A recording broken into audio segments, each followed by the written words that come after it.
Since the end of World War II, Germany hasn't been a major threat to America, but that is rapidly changing. German leaders are becoming more openly hostile to the US. Germany now dominates Europe and is looking to expand its influence. But that's not all. Learn how this historical foe is attacking America through a technology that most people use every day. Next, on The Key of David with Gerald Flurry. Greetings, everyone.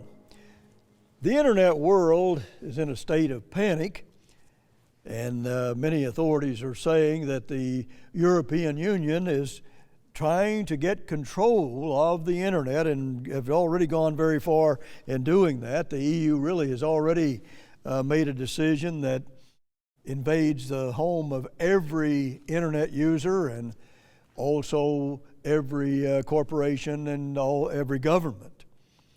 Now, is it really the European Union that's behind this? Well, we have to get more specific than that, because it is actually a dictatorial Germany that is behind this and providing the power. If Germany wasn't in this mix and to make that decision, well, then it wouldn't have happened. That's the way it is. And of course, they are supported by a few other nations that are going to comprise the Holy Roman Empire. Now, the Germans are a very great people, and yet they have been deceived by the bloodiest institution in this world, really, the Holy Roman Empire. That is, certainly for the last 2,000 years. The sixth head of the Holy Roman Empire has already come and gone, and it was led by Adolf Hitler, and he started World War II, and that caused the death of 60 million people. Germany also started World War I, and that cost 10 million lives. And so the world needs to beware, because the spirit of the Holy Roman Empire is back, and we've been proclaiming that for many, many years. Germany and Spain tried once before to take over the internet, and that was led by Germany, obviously, but it wasn't workable. But Germany has not stopped, and now they've come back and they've led all of Europe into this decision, this virtual takeover of the internet. And it is far more powerful than what most people would realize. Germany already domineers Europe, and everybody can see that, and they're being very dictatorial in the way they're directing the European Union. That is why Britain voted its way out, is because it was becoming so dictatorial, trying to really control every phase of a person's life. And now, look what they're doing. And it's something we've been prophesying for some 70 years. But look, I think the EU internet decision is tantamount to a declaration of war in many ways. It is something that is going to hurt a lot of people, and especially America. It is aimed mostly at America. Brad McDonald wrote in the trumpet.com, November 29, 2018, he wrote this: "Europe wants to conquer the world all over again," wrote Mark Scott and Lawrence Cerialis at Politico earlier this year. Only this time its killer app isn't steel or gunpowder. The GDPR is an EU legal juggernaut. That means the General Data Protection Regulation, just so that you know, but it's the one that's making this decision. But it's a legal juggernaut aimed at imposing ever tougher privacy rules on governments and companies from San Francisco to Seoul. That from the Politico. So if you look at Europe, the way it's organized today, there's 500 million people there. Roughly 85% of them have the internet, and they have tremendous control, because if you violate their unique rules, well, they can fine you like $22 million US dollars without any trouble at all. And already over a couple of years, they have fined Google $7 billion. Now, that is aiming very directly at the U.S. and Silicon Valley. And we need to understand that. I'll just read this to you from Brad McDonald. It says, the new EU law is terrifying U.S. technology companies, especially Google, Facebook, Twitter, and YouTube. Many consider it to be an attempt not only to curb the power of America's big technology companies, but to literally take over the internet. Well, if you can conquer the Silicon Valley, you've gone a long way in doing that, haven't you? YouTube CEO Susan Wojcicki said recently that it poses a threat to both your livelihood and your ability to share your voice with the world. And so then we have all these alarming consequences. And again, if you look at where this is all aimed, it's aimed at the whole world, but primarily at America. They want to take over this all these technology powers, and they are fining people with colossal fines if they violate their rules that are often very dictatorial, to say the least. And I'm telling you, it gives them incredible power, and it's like there's an inquisition against Silicon Valley. So it is something where they're trying to be the king of the internet, rule the internet. I want to read to you something that we have quoted before on this program, but Bernard Connolly wrote a bombshell book in 1995. For years, he served at the heart of the exchange rate mechanism for the European Union, the EU, it's called. He headed the Commission unit responsible for monitoring and servicing the system. He labels the European superstate as rotten. He was right there at the heart of it and led one of the most major departments. And he says it's rotten. Well, why is that? He said this in 1995. Well, he says it is the battle for control of the European superstate. Mr. Connolly wrote, in which French technocrats confront German federalists, both sides claiming to fight under the banner of Charlemagne. The collateral damage from the battle lies mainly in the future, but it could be ghastly. Well, Germany's already won that battle, and nobody disputes that today. Nobody that I know of. As he says, the pursuit of a European cloak for German ambitions. A cloak. A European cloak for German ambitions. That's what he said was going on in 1995, and he was right. And now his country has voted its way out because they know that's true. They know it's true. Let the world beware. This is the rise of the Holy Roman Empire. And they have had 6 heads of the bloodiest empires ever on this planet. And killed a lot of innocent people, millions of them. Now, Baron Gutenberg is considered by many to be the next leader of Germany, and he certainly has an outstanding technology understanding. And I don't know if he's what he has to do with this, but he could have a lot to do with it, because he makes it known publicly that he hates the President of the United States, Mr. Donald Trump. Now, whether he's working behind the scenes, well, we'll soon see. But I want to read to you something. In Daniel 8 and verse 23, it says, in the latter time of their kingdom, an end time Roman Empire, when the transgressors are come to the full, a king of fierce countenance and understanding dark sentences shall stand up. And this is the political beast. But it goes on to say, Daniel 8 and verse 24, and his power shall be mighty, and not by his own power. Now look, they're talking about the devil. You read Revelation 13 verse 4, and it will tell you there's a system there that worships the devil. And Daniel is a book only for this end time.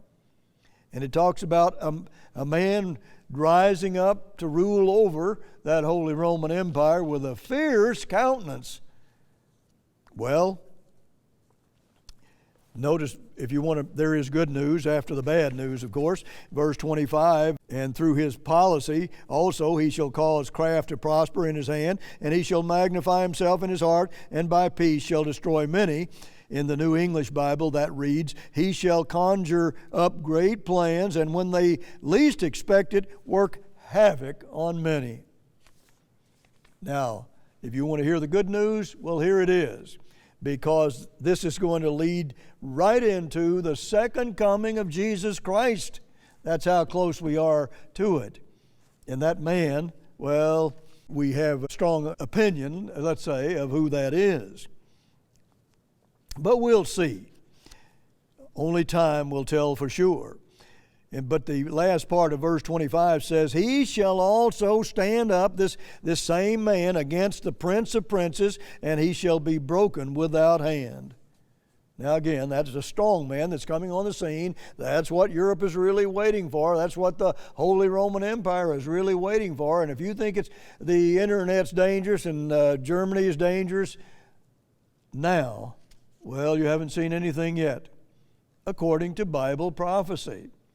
Now, as I said, the German people are great people, but sometimes nations get hooked into a system that is certainly dangerous and has a history of bloodshed like no other institution in this last 2,000 years at least, but even before that with the Roman Empire.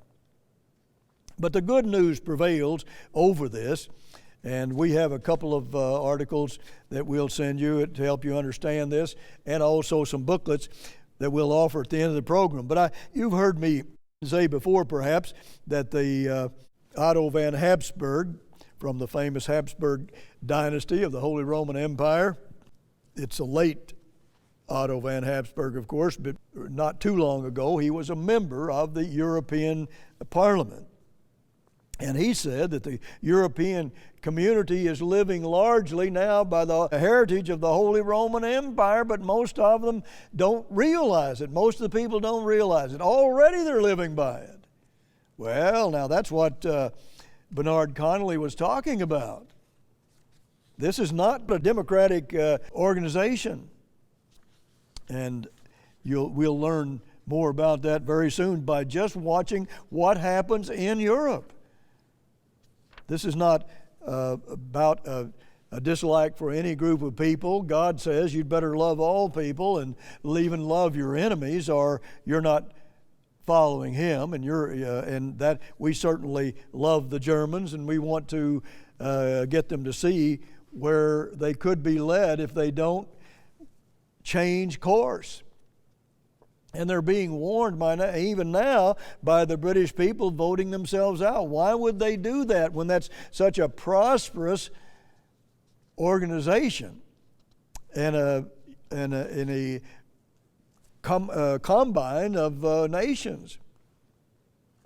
Mr. Habsburg also said, we possess a European symbol which belongs to all nations of Europe equally. This is the crown of the Holy Roman Empire. See, they have that symbol, they have that crown and all the crown jewels and all that, and all they need now is their Charlemagne to sit on that throne, and then he will have the crown and the crown jewels and all of that.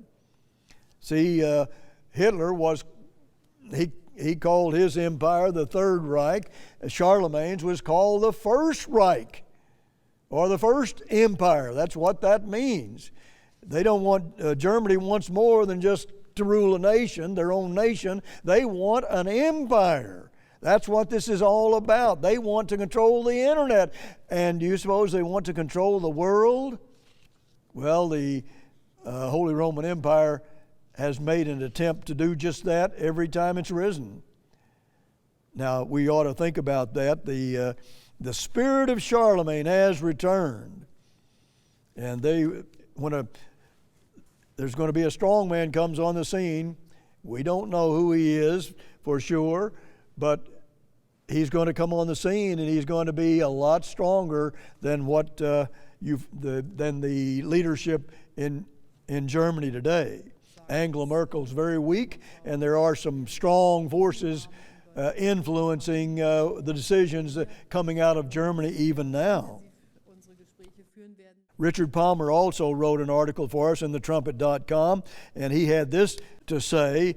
Inventor of the World Wide Web, Tim Berners-Lee, co-founder of Wikipedia, Jimmy Wales, and 70 other internet pioneers signed an open letter to the President of the European Parliament warning that it was about to pass a directive that was an imminent threat to the future of the internet. And it's been passed. It has to be officially done one more time, but it has already been passed in Parliament. Well, on March the 26th is when it happened. That's how recent this is. That's the European Parliament passed its copyright directive, as it is called.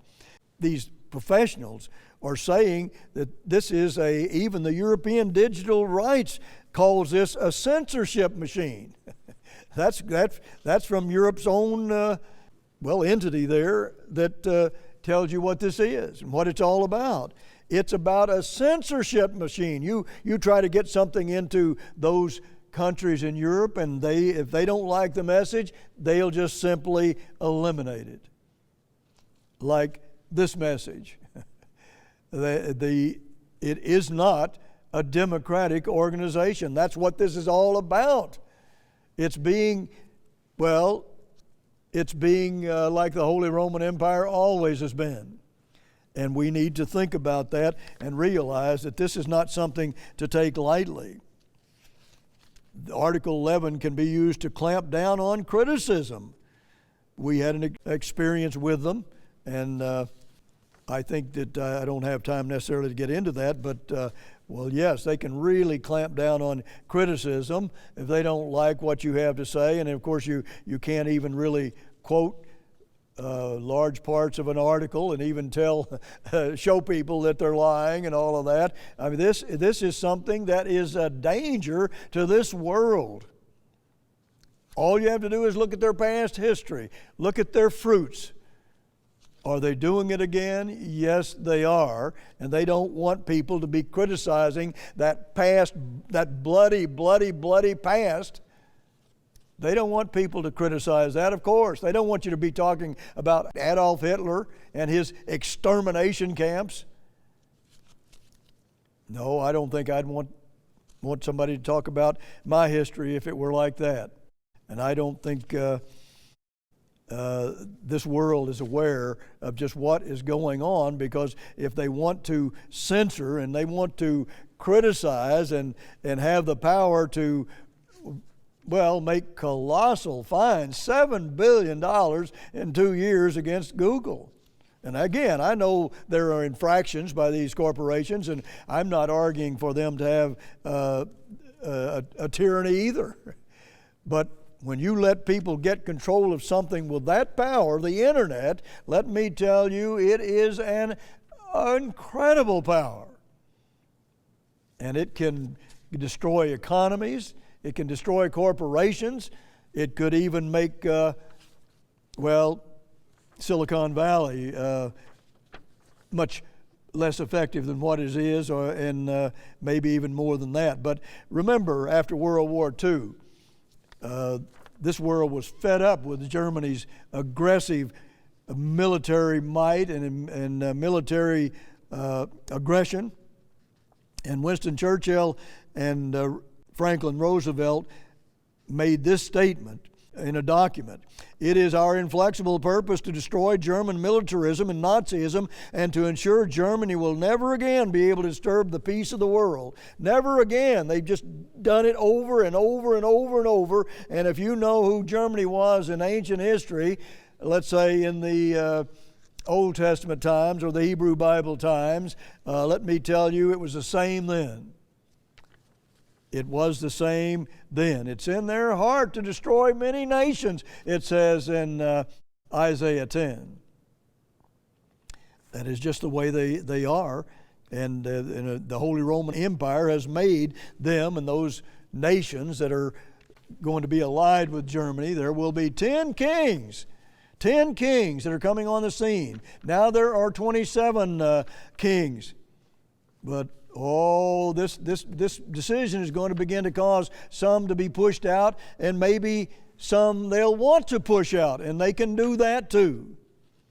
This is all engineered by Germany, and that's dangerous. Here it says Diego Naranjo, the senior policy advisor of European digital rights, warned that Article 13 of the directive sets a dangerous precedent for internet filters and automated censorship mechanisms. In other words, it's all about getting control. They want to get more control. Even again, way back in 1995, Margaret Thatcher saw what was coming, but people didn't listen. Their own people didn't listen until right now they're pulling out of the European Union. And she said this in 1995, "You have not anchored Germany to Europe, you have anchored Europe to a newly dominant unified Germany. In the end, my friends, you'll find it will not work." You see, they had this European Union, everybody helped to unite them, hoping that they could then anchor Germany and Germany wouldn't be in control of it, but they have gotten control of it. And I mean, even now, economically, they are domineering the European Union. And everybody knows that. And they don't fear it enough. Well, if one were to decide against this directive, they'd have to improve it one more time before it becomes effect. It's possible, though unlikely, that one of them could change his mind. Then it will be up to each country to pass its own law that implements the directive by 2021. So again, you can see that is a very process that might very well pare things down from 27 kings to 10 kings that are prophesied to come on the scene in this end time and wreak havoc in this world if we don't look to God to interfere and stop that. And we're not looking to God. I don't see that happening at all, and that's not a good sign. This is by Matthew Lesh of CapX, and it talks about the heavily censored version and the EU's policy-making process. There's something wrong with the policy-making process. That's what Bernard Connolly was telling us about and warning us. And even Britain didn't respond in 1995 to Connolly or to Margaret Thatcher. They didn't take note of it, but now they see by experience that it's not a democratic organization at all. It is going to be a dangerous tyranny. Why do you think Britain pulled out of it? That in itself is a warning to us of what is coming. That is a warning. This article goes on to say this is a press regulation by the back door. Even media websites like the Times and Telegraph, which have comment sections, they can just eliminate that. I mean, they are coming in the back door, and I tell you, this is something we ought to take note of. If you want to see what's going to happen, well, let me just read that conclusion to you. Revelation 17. Verse 13, "These have one mind and shall give their power and strength unto the beast. These shall make war with the Lamb." These people, these nations, these 10 kings are going to make war with the Lamb. And they'll have some of the armies right at the very end from the communist nations of Russia and China, but they are going to make war with the Lamb, with Jesus Christ himself. This is all about to come to an end. And said, "And the Lamb shall overcome them, for he is Lord of lords and King of kings, and they that are with him are called and chosen and faithful." That can be you and me. Until next week, this is Gerald Flurry. Goodbye, friends.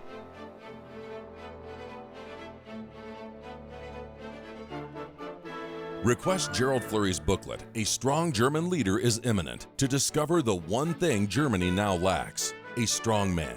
Also, request Germany and the Holy Roman Empire and Daniel Unlocks Revelation. All our literature is available free of charge, at no cost or obligation to you. Order now. The preceding program was a paid presentation of The Key of David, brought to you by the Philadelphia Church of God.